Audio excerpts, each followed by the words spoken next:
Medicina al Rescate, hablando nuevamente de la fertilización asistida. En esta ocasión vamos a ver el proceso de fecundación que hace posible el milagro de la vida en madres que no pueden embarazarse naturalmente. En el maravilloso proceso de la fecundación humana, el óvulo y el espermatozoide se funcionan para crear un nuevo ser, que será único y diferente a todos los demás. Es un proceso complejo y natural, pero no ocurre en todos los seres humanos. Por eso se creó la fecundación in vitro, una técnica por la cual la fecundación de los ovocitos por los espermatozoides se realiza fuera del cuerpo de la madre. In vitro es un término en latín que significa en cristal, porque los primeros experimentos biológicos de cultivos de tejidos fuera de los organismos vivos se realizaban en contenedores de cristal, tales como tubos de ensayo, probetas o placas de Petri. La fecundación in vitro implica el control hormonal del proceso ovulatorio de la mujer, extrayendo uno o varios ovocitos de los ovarios maternos. Ocurre esto en el caso del varón. Todo esto para permitir la fecundación de espermatozoides en un medio líquido. El óvulo fecundado o cigoto puede entonces ser transferido al útero de la mujer para que ahí continúe su desarrollo hasta el proceso llamado intérmino. Bueno, lo que nosotros hacemos en realidad es, una vez que se produce la fecundación, primero los ovocitos son recuperados en una punción folicular en el quirófano, van al laboratorio, esos ovocitos son o inyectados con espermatozoides de la muestra del marido, si se trata de un factor masculino, o bien son sometidos a la coincubación con espermatozoides para lograr la fecundación. La fecundación se evalúa 14 días, 14 horas posterior a este evento de inyección del espermatozoide en el ovocito o de fecundación espontánea. Y una vez que tenemos la fecundación en el ovocito, lo que hacemos es filmar su desarrollo desde ese momento hasta el estadio de blastocistos, que es previo a la implantación del embrión o a la transferencia del embrión a la madre, a la devolución del embrión en la madre. Durante este proceso de filmación podemos conocer la cinética del desarrollo del embrión, es decir, podemos saber qué embrión se está desarrollando de mejor manera que el otro, de modo que podemos seleccionar aquel embrión que tiene mayor potencial de implantación. Y esto es lo que nosotros hacemos, utilizamos como criterio, como uno de los criterios para poder seleccionar aquel embrión de mayor potencial. Para que un tratamiento de fecundación in vitro tenga éxito, es necesario disponer de ovocitos sanos de la mujer, espermatozoides del varón que puedan fecundarlos y un útero que pueda mantener un embarazo. Pero no siempre estos ovocitos o los espermatozoides son saludables. Cuando los ovocitos no están en buenas condiciones, se realiza un estudio genético del embrión, investigación que garantiza un proceso de fecundación exitoso. Muchas veces la falta o la falla de implantación y por lo tanto la infertilidad de la pareja tiene que ver muchas veces con problemas genéticos en el propio embrión. Entonces el estudio morfocinético que comentaba recién y también el estudio genético asociado a este estudio morfocinético a nosotros nos permite seleccionar el embrión no solamente con el desarrollo embrionario normal, sino además con la característica de que genéticamente ese embrión también es normal. Y esto es lo que permite con un alto éxito lograr que esa paciente que antes no se embarazaba, se embarace. El procedimiento consiste en lo siguiente: como hay una inducción de la ovulación, hay un número grande de ovocitos que se recuperan y por lo tanto se produce un número también importante de embriones. Entonces lo que nosotros hacemos es seleccionar de esa población de embriones producida aquellos que tienen el mejor potencial de implantación. Y para esto es que es requerido técnicas accesorias como por ejemplo el estudio morfocinético o el estudio genético del propio embrión.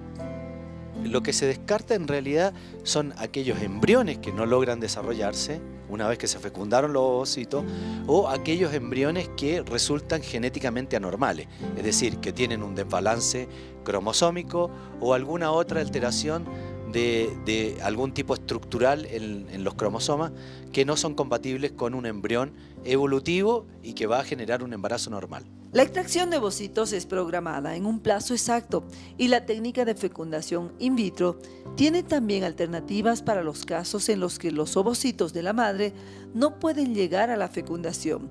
Ahí interviene una donante. Es posible que el resultado de las técnicas de reproducción asistida no sea favorable en cuanto a que el embrión producido o los embriones producidos no son normales cromosómicamente o simplemente tienen dificultades de desarrollo. Por lo tanto, no son embriones viables que van a generar un embarazo evolutivo. En tales casos se puede optar a la donación de ovocitos, es decir, a pacientes que son jóvenes y que van a donar una parte de ese material que la mujer no puede obtener o no podemos recuperar de ella, material que nos permita obtener embriones no normales. Y eso abre una puerta y una posibilidad clara a que esa mujer logre un embarazo con material genético aportado por la donante, pero también con material genético aportado por la pareja. La ovodonación tiene un éxito muy grande. ¿Por qué? Porque quienes donan ovocitos son pacientes jóvenes con fertilidad demostrada, y esto asegura en un porcentaje muy alto la posibilidad de embarazo cierto en la paciente que no logra el embarazo con sus propios ovocitos. Lo mismo que los ovocitos de la mujer, los espermatozoides del varón también pueden estar gravemente dañados por infertilidad en el hombre. Y el estudio genético también se aplica a los espermatozoides. Una vez en el laboratorio, los expertos biólogos hacen su trabajo con minuciosidad y extrema paciencia. El objetivo es llegar siempre al momento más esperado, el que quita el sueño a las parejas, el de la milagrosa fecundación. El procedimiento en el laboratorio tarda de 3 a 5 días. ¿Por qué es esto? Porque la evaluación puede ser variable en cuanto al momento en que uno va a transferir ese embrión, va a devolver al embrión a la madre, ¿no? Una vez que se producen los embriones in vitro, uno evalúa el desarrollo. Lo normal y lo usual que nosotros hacemos es llevar el desarrollo del embrión durante 5 días en el laboratorio. Luego de esos 5 días se hace la transferencia a la madre y 14 días después de esa transferencia se puede, con una evaluación de hormona, de la hormona HCG en sangre, se puede determinar si ese embrión logró implantarse y por lo tanto llevar adelante el inicio del embarazo. Luego que se ha certificado en forma subclínica el embarazo por los niveles de HCG en sangre, que es una hormona que produce el propio embrión, y por eso sabemos que el embrión está implantado en la madre. Bueno, lo que a continuación viene es demostrar que esa beta HCG se corrobora con un saco gestacional con latido cardiofetal. Y luego, de ahí en adelante, en los meses sucesivos, lo que se va a monitorizar es el desarrollo del embrión, del feto y del bebé que está por nacer. El método de fecundación in vitro es elegido por muchas mujeres, algunas que llegaron a la menopausia y no lograron embarazarse naturalmente. Muchas utilizan ovocitos procedentes de una donante. También en pacientes que han sufrido una pérdida total o parcial de la fecundidad debido a un tratamiento agresivo como el cáncer u otras enfermedades. Los varones que atraviesan por problemas de infertilidad también recurren a este método que logra cumplir el sueño de tener hijos, el sueño que se hace realidad en un laboratorio.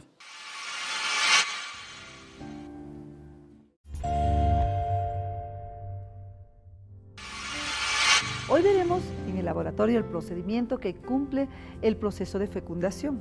La temperatura del laboratorio, las placas de cultivo, los óvulos, ya sean propios o donados, los espermatozoides, Biólogos y expertos en el proceso de fecundación asistida y por supuesto conocimientos y tecnología requerida son elementos indispensables para la fecundación in vitro. Otros parámetros como la calidad e intensidad de la luz también son importantes para que el proceso de fecundación sea posible.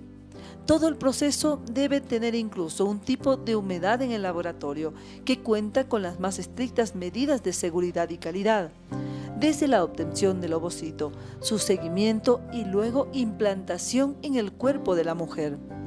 Bueno, acá les vamos a mostrar algunas imágenes del desarrollo del embrión en forma dinámica. Esto se puede estudiar y uno puede seleccionar el embrión con las mejores características. Lo que implica esto es poder filmar el desarrollo del embrión desde que se fecunda el ovocito hasta que pasa por la sucesiva etapa de división celular hasta que alcanza el estadio de blastocisto, que es el momento previo al cual el embrión es transferido nuevamente a la madre para llegar a producir un embarazo. Y lo que ahí se ve en la imagen es el desarrollo del embrión durante este periodo preimplantatorio. Bueno, nosotros podemos hacer estudios cinéticos del embrión y evaluar desde el momento de la fecundación hasta los primeros desarrollos, primeros estadios de división celular del embrión. Esto tiene por objeto saber cuál es el embrión que tiene la mejor cinética del desarrollo para poder seleccionar aquel embrión que va a ser transferido luego a la madre. En el curso de la filmación se puede estudiar todos los eventos desde la fecundación del ovocito hasta la formación del blastocisto, que es el estadio embrionario previo a ser devuelto a la madre. Este estudio se hace acá en Centro Vida desde hace 4 años. El embrión aumenta el número de células, hay cambios morfogenéticos que implican cambios de forma en el embrión en desarrollo, y luego la etapa final es que se forma una cavidad en el embrión que se puede comenzar a reconocer ahí y que da origen a lo que se conoce como un blastocisto, que tiene 2 tipos celulares. Uno, el trofectodermo externo, que va a dar origen a los anexos embrionarios, y otro que es la masa celular interna, que origina al embrión.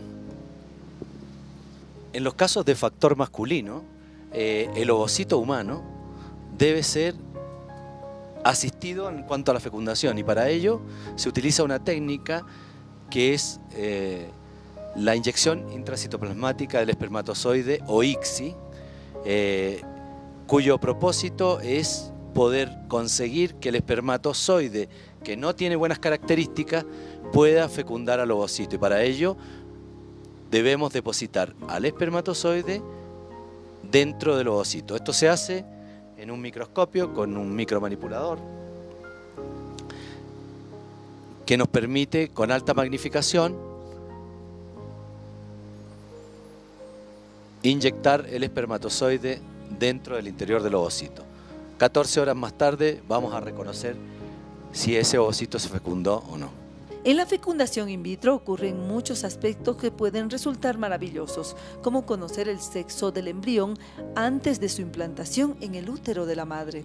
En Centro Vida también lo que hacemos es hacer estudios genéticos en el embrión, y lo hacemos en el embrión terminal, en el estadio de blastocisto. Ahí lo que hacemos es tomar una biopsia de una parte de las células que van a formar el trofectodermo, que son representativas del embrión, para poder determinar si este embrión tiene una composición cromosómica normal. Esto nos permite saber también el sexo del embrión antes que éste pueda ser transferido a la madre. Este proceso se realiza en un microscopio con micromanipulador y con un sistema láser acoplado que nos permite romper una parte de las células del trofectodermo para conseguir una biopsia del embrión sin dañar la evolución del mismo. Ahí se hacen paros, en la flecha roja se indica dónde se está disparando, hasta que finalmente conseguimos recuperar un fragmento del trofoctodermo que nos va a permitir el análisis posterior del embrión remanente que deseamos estudiar genéticamente. La fecundación in vitro es un paso de la ciencia que no se detiene, que avanza y logra cada vez mayor perfeccionamiento a favor de la vida humana, de la felicidad y de la familia.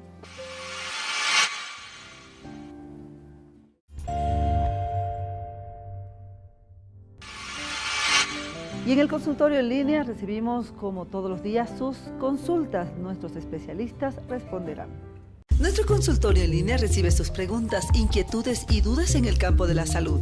Los especialistas responderán. Envíe sus consultas a la línea habilitada 720-28-108. Ahí recibiremos sus mensajes de texto, audio y video. O a la página de Facebook Medicina al Rescate Bolivia. La pregunta la realizan a través del WhatsApp.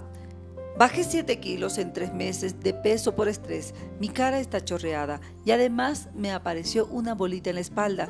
¿Qué se puede hacer? La aparición de una bola en la espalda me llama la atención, junto con la pérdida tan rápida de peso. Primero le pediría que descarte cualquier problema que se pueda estar generando, que genere pérdida de peso sin que usted esté haciendo algo, además como una dieta forzada o ejercicios extremos que estén haciendo que baje de peso. Si usted no está haciendo esto, yo le pediría primero que investigue qué origen tiene esta bola que le está apareciendo en la espalda, que probablemente tenga relación con la pérdida de peso.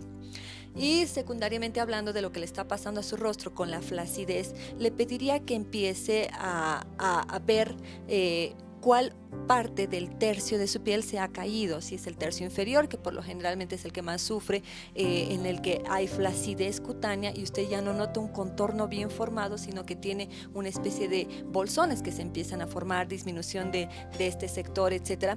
Le puedo decir que se puede usar ácido hialurónico, rellenos con ácido hialurónico localizado, y los tensores, que actúan poco pero también ayudan a renovar ese tono localizado.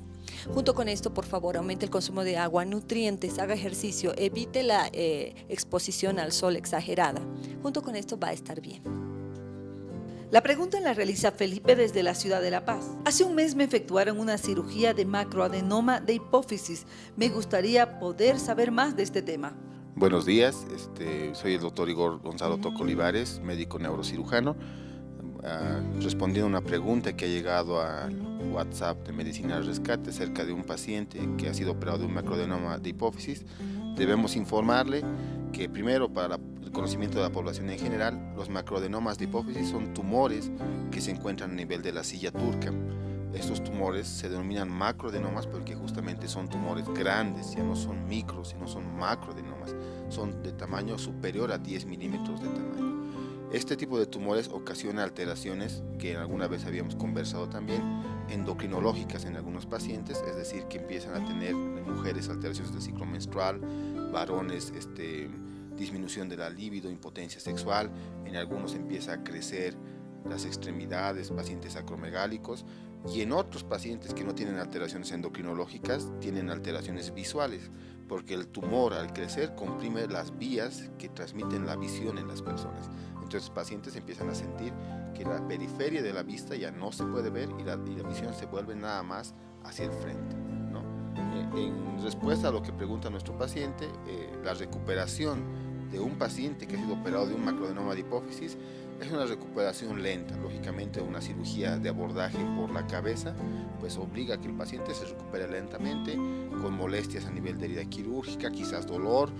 Lógicamente el paciente requiere controles tomográficos, controles laboratoriales si es que tiene alteración endocrinológica, para ver si se ha normalizado después de un procedimiento quirúrgico de ese tipo, ¿no?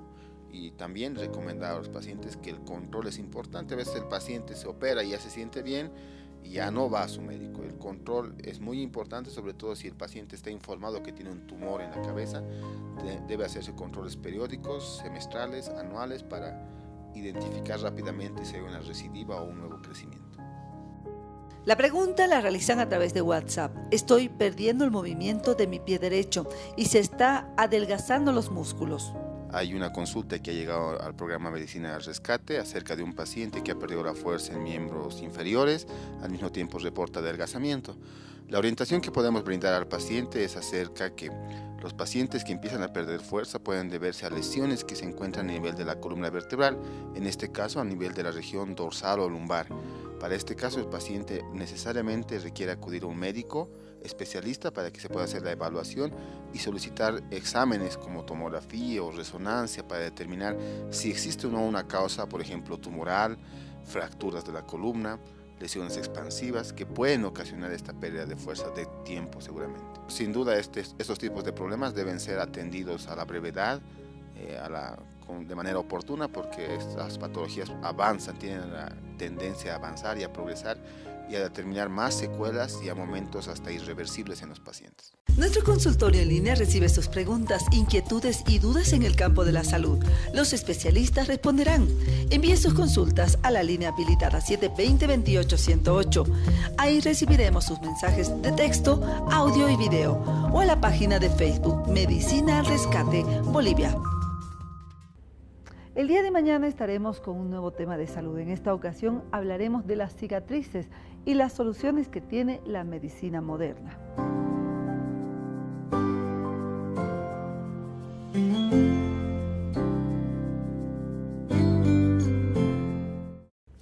Gracias por acompañarnos en un capítulo más de Medicina al Rescate. El día de mañana, juntos nuevamente aprenderemos un nuevo método o un nuevo tema para cuidar nuestra salud.